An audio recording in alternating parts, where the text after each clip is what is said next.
The scary truth behind Victor Wembanyama's injury. Now, he's just been diagnosed with blood clots in his right shoulder, which he's out for the rest of the season. And the Spurs believe this is an isolated condition, but this is absolutely dreadful for the Spurs because they just went out and got De'Aaron Fox. And yes, they are the 12th seed, but they are what?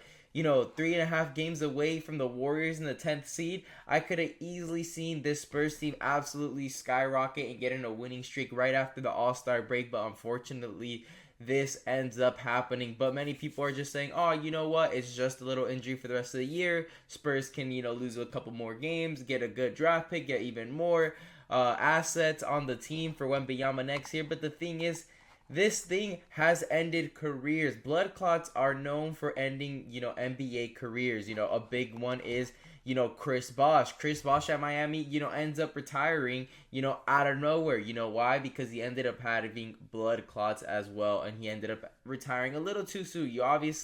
It was after the big three in Miami, after LeBron left and Dwayne Wade, but then, Chris Bosh ends up having to retire out of nowhere. He probably had a couple good years of at the end of his career still left in him, but he ended up having blood clots, which led to him having to retire early.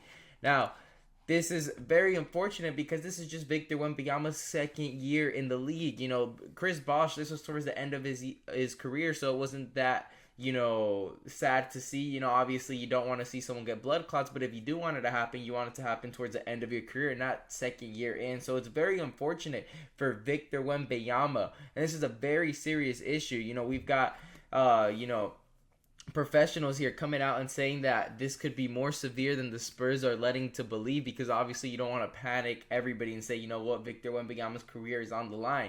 But this is going to be especially sad for the NBA world because everybody's excited to see this 7-foot guy who can move like a guard. This guy literally moves like a point guard, has changed the NBA. He's changing it, the way that he plays the game. He was in for, defensive player of the year. He was the heavy favorite to win it, and now he's not going to be able to win it because obviously he got hurt, and he's kind of getting punished for getting hurt right now because he was, destined to win this defensive player of the year. There was nobody close, and now he's not going to play enough games to be able to get that award, which is sad.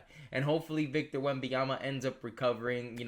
Our thoughts and prayers for him and, anybody affected by like the Spurs organization as well, because this is a player that you do not want to be losing out on. And he, is a generational talent, and the NBA world and Victor Wembanyama is, at risk of having his career cut short. But anyways, make sure to leave a like and subscribe for more videos. Leave a comment down below, a little prayer emoji for Victor Wembanyama to get better. But anyways, thank you guys for watching.